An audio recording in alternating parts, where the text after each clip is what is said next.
You've been on the board 4 years. Yes, sir. What's the biggest thing you've learned? Really how the state and Department of Transportation works with our communities, our counties, and our municipalities, and our COGs to make sure that we're taking care of our transportation for our people.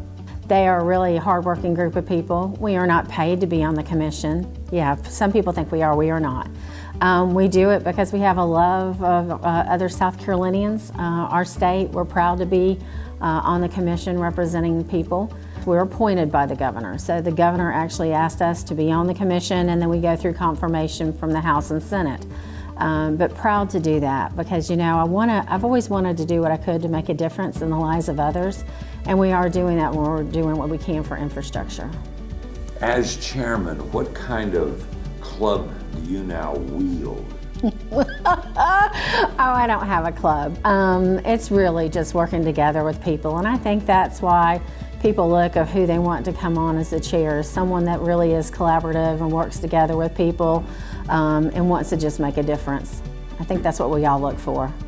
I know a lot of people will say, gosh, our roads need work, you know, and they do, but for 30 years and way back, legislators would look and they would, you know, start to draft up what the budget was going to be and what we were going to put in that budget. And they would say, well, this actually really needs work. So the roads are looking pretty good. Let's take those funds or some of those funds and put over here.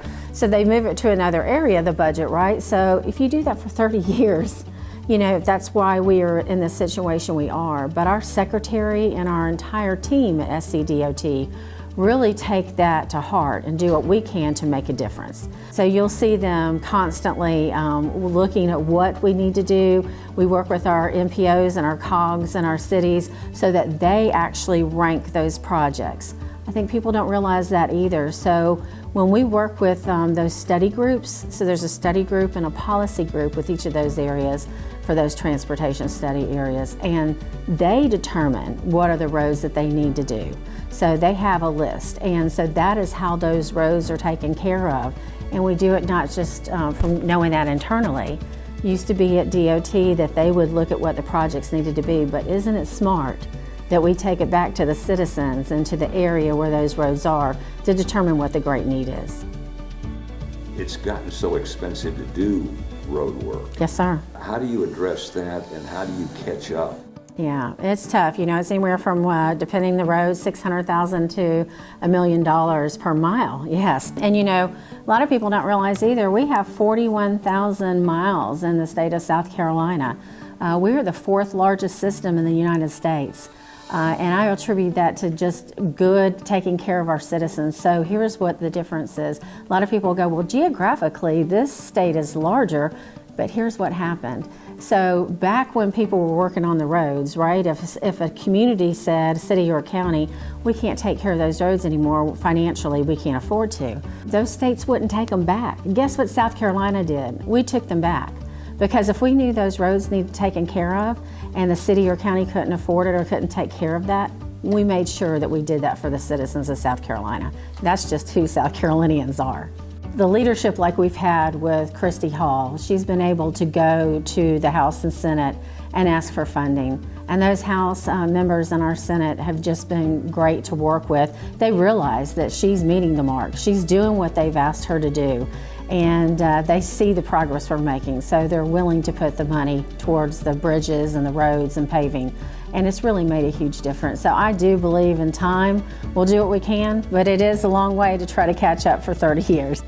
Any of our projects are important to us, absolutely. You know, we want to do what we can to help economic investment.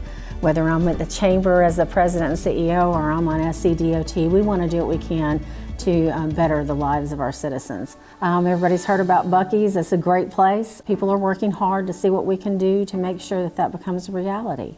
So we have miraculous people that are really in leadership for Anderson County. Our senators, our representatives, our governor, our DOT team, we're all committed to doing what we can for South Carolinians. So I'll tell you, I have seen from our Anderson County too, Rusty Burns and our entire team there, they always do what they can to bring about economic investment and prosperity. and you're always going to see them doing that, but we really do. Hands down, it is the leadership in our community, and we will always work together to do what we can to make something a reality. I've been with the department for about 5 years. Before then, I had a pretty long career in local government across South Carolina in the city of Greenville, here in the upstate, Dorchester County in the Lowcountry, and then Horry County in the PD and Grand Strand.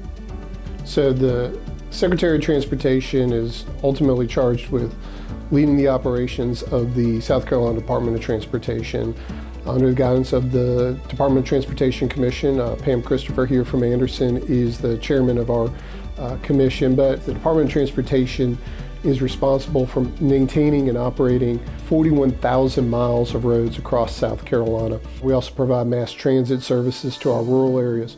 But our budget is about $2.7 billion. We have about $5 billion worth of construction contracts underway across South Carolina. And we've got a dedicated team of 3,700 people who really work day or night to resolve issues across South Carolina for the people. Road work is never done. There's always either opportunities to do maintenance. For example, we're done over 7,700 miles of paving jobs across South Carolina since the 10-year plan went into effect. We're replacing 500 bridges. We're working on 100 miles of interstates, and we've addressed nearly 1,000 miles of some of our deadliest rural roads. But all those projects are just part of the constant need and opportunity that we face as a state to keep growing and to keep getting people to where they need to be. So it's a never-ending job. You're never done, but that's part of the fun about it. Exit 21 is an old interchange. It was built pretty much when the interstate came through in I-85. We are working with Anderson County, so they've asked us to start some design work on that project, and so we've done that, and we're working on those right now. But it's going to be a conversation that's going to happen between Anderson County and other folks eventually to move that project forward. But we are a participant in that process as it comes together. This project really requires, I think, a variety of funding sources to come together, and I think it's going to be a discussion in the community, a discussion at the statewide level. What I would say is that we're participating in the process, and we're assisting Anderson County on the technical side of identifying what would be needed to rebuild that interchange.